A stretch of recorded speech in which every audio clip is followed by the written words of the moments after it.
Welcome to the Welsh Woodman Workshop, and in tonight's project we're going to be wood turning this piece of Cupressus Macrocarpa. Now this is a wood that's normally found along the coast of New Zealand, but one came down in a park quite recently to me, so I thought I'd rescue it off the tree surgeon and we can turn this one into a yarn bowl. This is awesome wood to turn because it leaves a lovely smell in the workshop for a few days after turning, a bit like a wintergreeny type smell. So I hope you enjoy tonight's project. So there are a few different ways we can get this mounted to the lathe to begin with. First way would be to turn it between centres, turn a tenon on it or a mortise, and then get it put into the chuck. The second, we could be using something called a wormwood screw.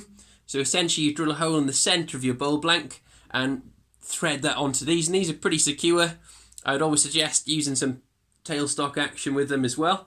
And my favourite out of all those options is the good old-fashioned faceplate.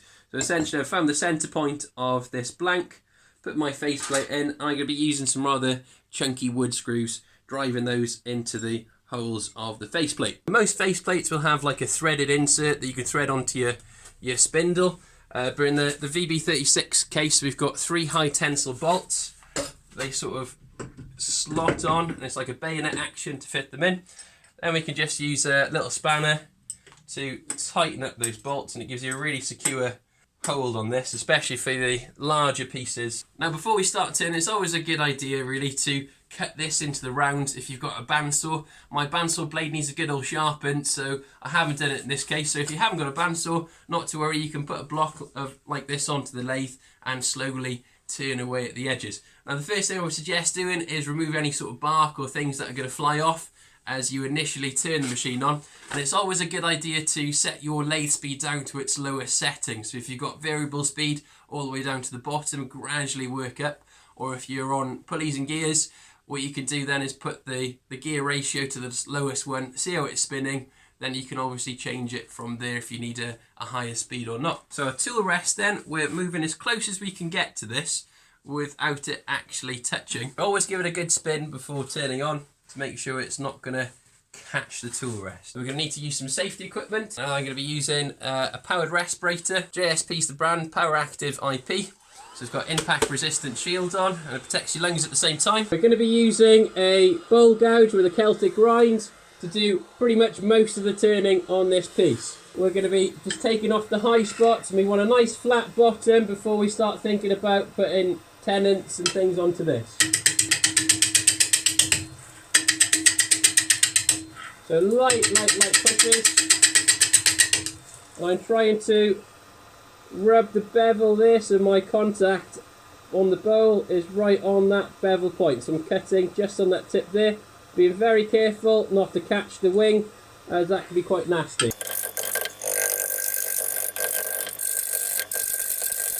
You see it's starting to take away these high points. As soon as we get that nice and flat across the bottom, we can turn the sides in.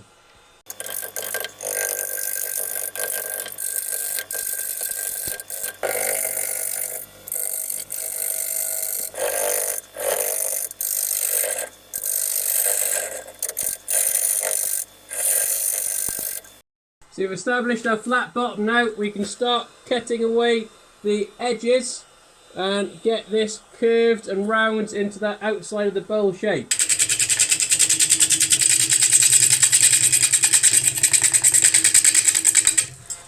So I'm again trying to ride the bevel of the tool into that cutting edge and slowly taking light cuts away. When I come to turning, I try to look there with my eye, so not at the tool tip itself but along the top, and that's going to give me my profile. You can start to see I'm taking that tiny bit away.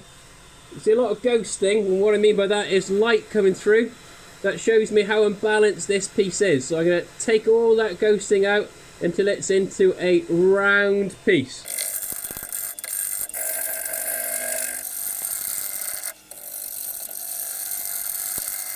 Going to mark out a little area where we can put a mortise or tenon on. So I've just marked the either side where the pair of dividers on my chuck.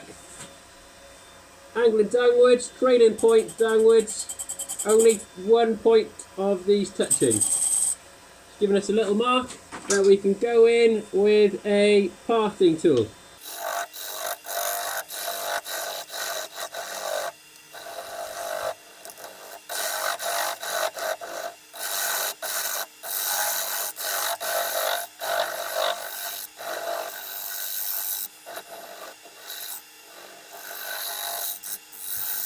I'm doing some push cuts, trying to step these push cuts in.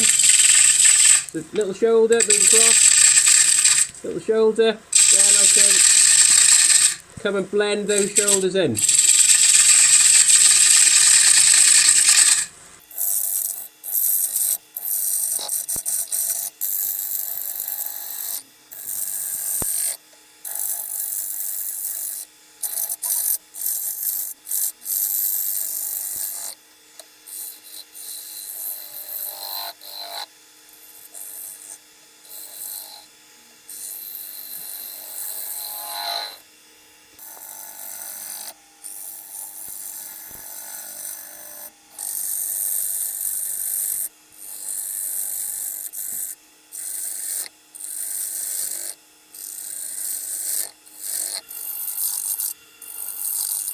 So just an undercut, so a slight angled inwards towards the mortise there, and that's going to help this sit flat if the wood ever did move. So I'm going to deepen that mortise ever so slightly, then we can start looking at doing some finishing cuts on this to reduce the sanding. Got my tool, did a sort of finishing cut over the top, so we've got a nice smooth finish, which is good. A little bit rough in the some areas. You can see I've got a little bit of end grain there, which feels rough for the fingers. But we're getting some lovely grain pattern coming through here, so like rays across the grain, which is really cool. To sand my bowls, I'm going to be using this air tool sander. So essentially that goes onto an air compressor, and as this rolls around, it rotates and sort of oscillates at the same time. So it's a nice little neat tool. So we're going to go over, I'm starting with 180 grit, going to go to 240, maybe a little bit higher than that, we'll see how the finish looks, and then we can start applying a finish to the outside of this. So having finished the sanding, we get a really interesting grain pattern there. You can see we've got all these sort of rays coming down, which is quite cool. Thought they were my tool marks to begin with, but turns out it's just in the wood after even sanding and everything. We see these rays coming through. I've seen that in beech, but never in Macrocarpa before. So we're going to put a finish over the top of this now and get them flipped around to turn the other side. We're going to be using a cellulose sanding sealer over the top, and that will seal all the end of the grains then. After we apply this, we're going to use some Yorkshire grit just to get this nice and buffed up. So next thing I'm going to do is use some Yorkshire grit. So it's the first time I've ever used this, but it's an abrasive paste as such. Seen Wayne the Woodturner use this on his channel, and Mike Walt as well. So I thought I'd give it a go. So just buffed up that Yorkshire grit, and I tell you what, really like that. It's brilliant stuff. So I'll be using that a bit more in my other videos. Okay, we flipped him round, turned him on, he's running really true. So we're going to just face off this top surface to get it nice and level, and we can start hollowing out. Doing a few pull cuts to remove material quicker, but light cuts. So I'm going to establish a corner edge, I'm going to round it over slightly, then think about how thick I want the wall on this yarn bowl to be.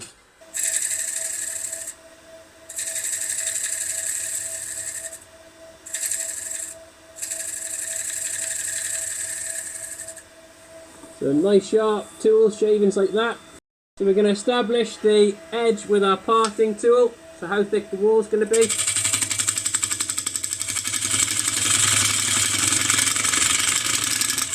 I've gone for a nice chunky wall, because these do take a little bit of beating sometimes as they're pulled around the house.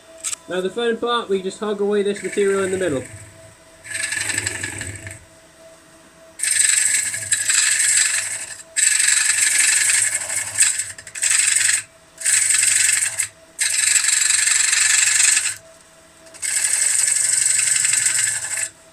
So with anything with quite wide walls, what I tend to like doing is establishing the wall thickness and sort of really working on these walls, because as you take the central piece out, the piece will vibrate more and your finishes won't be quite as good as it could be.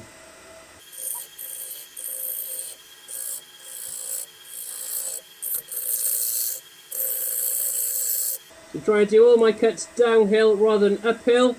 You're going to get a smoother cut that way, and you're less likely to catch the wing of the tool as well. Now if you did have a tailstock on your lathe, it's always a good idea to hold that tailstock right in the centre, just for a little bit of support, until we hollow the most of this out. Unfortunately, my lathe doesn't have a tailstock yet, so I'm just going to have to do this nice and slowly.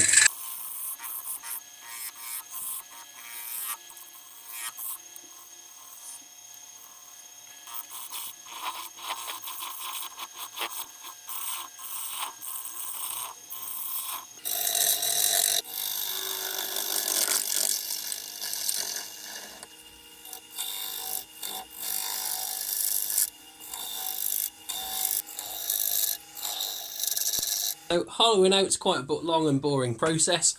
We're going to talk about how we can tell where we're getting to the bottom. And in order to help us not turn into that mortise, we're going to be using a depth stop. This is what I made a couple of years ago from some scrap bits knocking around. So I want to set this, so I know my thickness and my jaws are about 15mm wide coming in there, and plus on the wall thickness. And I'm just sighting down to set that.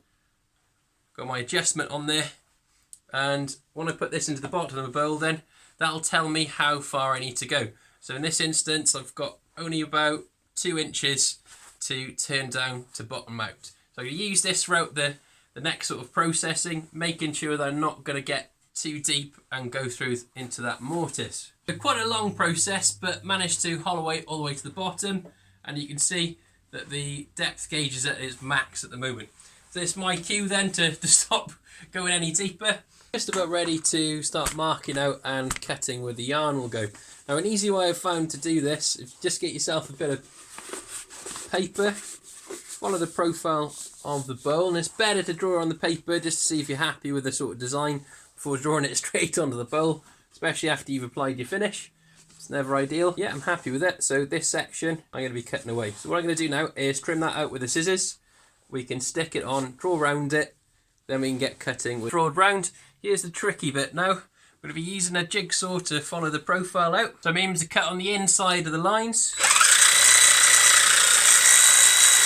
Start to cut round, so I've done one for the larger yarn there at the back, and I'm going to do my second one now. So I'm going to be drilling with a large sort of spade drill bit to get through, and that should allow me then when I come to cut round into that area, have a nice round finish. So it'll be easier for me to sand and things later on. So here's the completed piece. So quite a deep old yarn bowl, but I've done 2 holes then, one at the front for normal yarn and a wider hole then at the back for this thicker yarn that tends to be quite fashionable at the moment with those giant knitting needles. So hopefully this will make someone a lovely yarn bowl. Thank you so much for watching tonight's video. I hope you picked up some tips and tricks along the way. If you have enjoyed tonight's video, please consider supporting me in subscribing to my channel by hitting the link below, as that really helps me out in getting more videos like this your way. So I hope you have a great night. Diolch yn fawr. Nos da.